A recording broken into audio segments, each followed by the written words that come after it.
ಜನಾಶೀರ್ವಾದ ಯಾತ್ರೆ ಕೈಗೊಂಡಿರುವ ಕೇಂದ್ರ ಕೃಷಿ ಮತ್ತು ರೈತ ಕಲ್ಯಾಣ ಖಾತೆ ರಾಜ್ಯ ಸಚಿವೆ ಶೋಭಾ ಕರಂದ್ಲಾಜೆ ಇಂದು ಸಕ್ಕರೆ ನಾಡು ಮಂಡ್ಯಕ್ಕೆ ಆಗಮಿಸಿದ್ರು.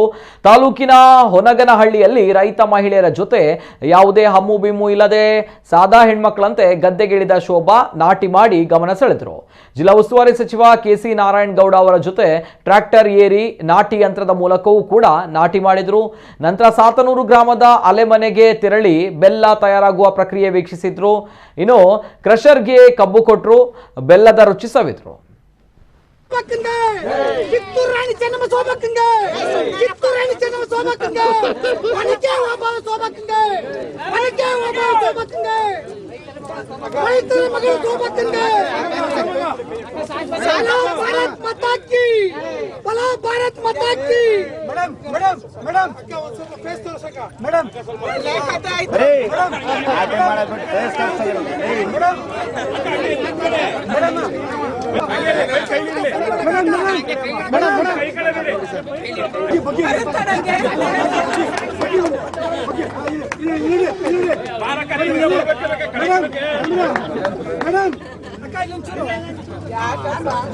ಅಕ್ಕ ಸಾಕು ಬನ್ನಿ ತಿರುಗಿ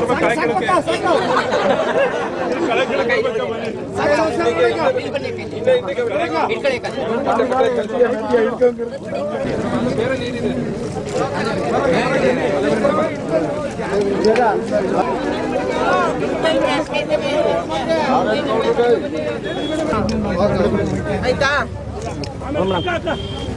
ನಂಗೆ ಬರತ್ತ ನಾಟಿ ಮಾಡಕ್ಕೆ ಹೋಗ್ಲಿ ನಾಳೆ ಎಲ್ಲ ಕೂಡ ನಿಮ್ದೆ